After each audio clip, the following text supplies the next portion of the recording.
ಮಹಾಗಣಪತಿ ಮಾಲಿಂಗೇಶ್ವರ ದೇವಸ್ಥಾನ ಬಹಳ ಪುರಾತನವಾದಂಥ ಇತಿಹಾಸಮಯವಾದಂಥ ದೇವಸ್ಥಾನ. ಈ ದೇವಸ್ಥಾನ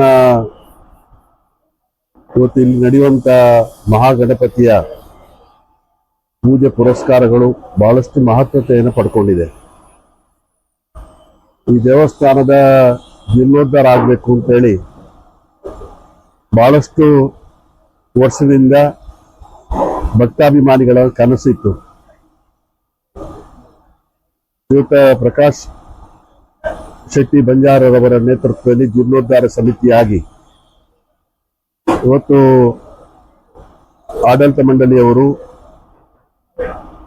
ಅದೇ ರೀತಿಯಾಗಿ ಎಲ್ಲ ಆಡಳಿತ ಮಂಡಳಿಯ ಎಲ್ಲ ಪದಾಧಿಕಾರಿಗಳು, ಸದಸ್ಯರು, ಊರ ಸಮಸ್ತರು ಸೇರಿಕೊಂಡು ಎಲ್ಲ ಊರ ಪರ ಊರ ದಾನಿಗಳನ್ನು ಸಂಪರ್ಕ ಮಾಡಿ ಇವತ್ತು ಬಹಳ ಆಕರ್ಷಕವಾದಂಥ ಒಂದು ದೇವಾಲಯದ ಕೆಲಸ 1 ವರ್ಷದಲ್ಲಿ ಆಗಬೇಕಾಗಿತ್ತು.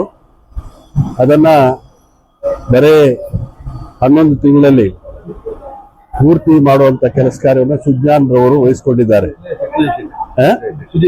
ಸುಜಯ್ ಶೆಟ್ಟಿ ಅವರು ವಹಿಸಿಕೊಂಡಿದ್ದಾರೆ. ಹಿಂದೆ ಮಾರಿಗುಡಿಯ ದೇವಸ್ಥಾನದ ಜೀರ್ಣೋದ್ಧಾರ ಆಗುವಂತ ಸಮಯದಲ್ಲಿ ಕೂಡ ಅವರ ಮಹತ್ತರ ಕೊಡುಗೆ ಇತ್ತು. ಅದೇ ರೀತಿಯಲ್ಲಿ ಕಾರ್ಕಳದಲ್ಲಿ ಮಾರಿಗುಡಿ ಇರ್ಬೋದು, ಬೇರೆ ಬೇರೆ ದೇವಸ್ಥಾನದಲ್ಲಿ ಅವರು ಸೇವೆ ಅನ್ನುವಂಥ ರೀತಿಯಲ್ಲಿ ಇವತ್ತು ಅನೇಕ ದೇವಸ್ಥಾನ ಜೀರ್ಣೋದ್ಧಾರ ಕೆಲಸ ಕಾರ್ಯದಲ್ಲಿ ಭಾಗಿಯಾಗಿದ್ದಾರೆ. ಈ ದೇವಸ್ಥಾನ ಆನುವಂಶಿಕ ಆಗಿ ಕೂಡ ಹಿಂದೆ ಶ್ರೀಯುತ ವೀರೇಂದ್ರ ಹೆಗ್ಡೆ ಅವರು ಕೂಡ ಇಲ್ಲೇ ಹುಟ್ಟಿರುವಂತವ್ರು, ಅರಸರ ಬೀಡು ಮನೆಯಲ್ಲಿ. ಹಾಗಾಗಿ ಅವರು ಕೂಡ ಇಲ್ಲಿ ಬಂದು ದೇವಸ್ಥಾನದ ಪ್ರಕ್ರಿಯೆಯಲ್ಲಿ ಸತತವಾಗಿ ಭಾಗವಹಿಸ್ತಾ ಇದ್ರು. ಅದೇ ರೀತಿಯಾಗಿ ಇವತ್ತು ಇನ್ನೊಂದು ಪಾಲ್ ಅವರು ಕೂಡ ಬೀಡು ಮನೆಯವರು, ಅವರು ಕೂಡ ಆನುವಂಶಿಕ ಇವತ್ತು ಮುತ್ತೇಶ್ವರಾಗಿ ಸೇವೆ ಸಲ್ಲಿಕೆ ಮಾಡ್ತಾ ಇದ್ದಾರೆ. ಚೆನ್ನಯ್ಯ ಅರಸು ಕಿನ್ಯ ಬಲ್ಲಾಳ್ರವರು ಮತ್ತು ಹಿಂದೆ ವಿಶ್ವನಾಥ್ ಶೆಟ್ಟರು ಇದ್ರು. ಈಗ ಭವಾನಿ ಶಂಕರ್ ಅವರು ಪೇಟೆ ಮನೆಯವರು, ಅವರು ಕೂಡ ಆನುವಂಶಿಕ ಸದಸ್ಯರಾಗಿದ್ದಾರೆ. ಇವತ್ತು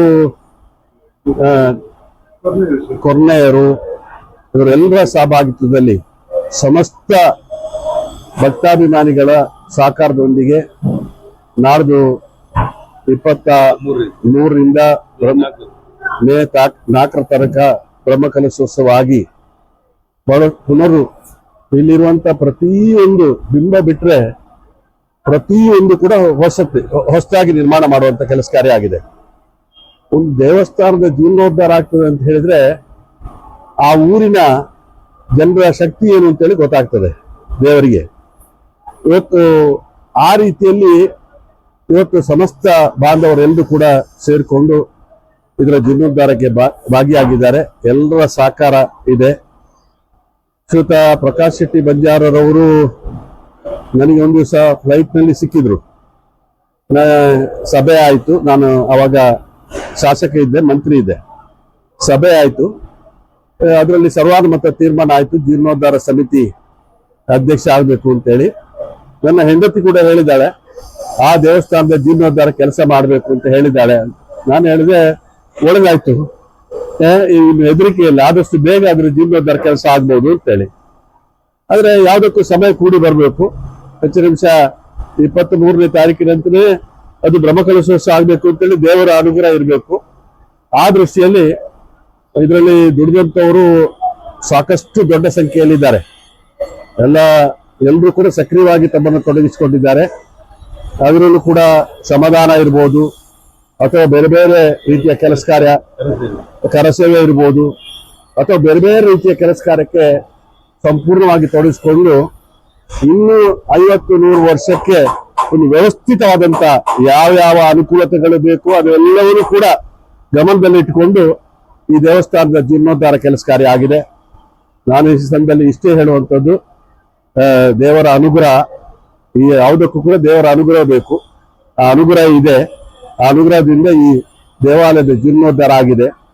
ಆ ದೃಷ್ಟಿಯಲ್ಲಿ ಇದಕ್ಕೋಸ್ಕರ ಶ್ರಮಿಪಟ್ಟಂತ ಜೀರ್ಣೋದ್ಧಾರ ಸಮಿತಿ ಅಧ್ಯಕ್ಷರಿಂದ ಹಿಡಿದು ಆಡಳಿತ ಮಂಡಳಿಯವರಿಂದ ಹಿಡಿದು ಅಥವಾ ಸಮಸ್ತ ಬಾಂಧವರು ಕೂಡ ಎಲ್ಲಾ ಸಮಾಜದ ಬಾಂಧವರು ಕೂಡ ಇದಕ್ಕೆ ಸ್ಪಂದನ ಮಾಡಿದ್ದಾರೆ.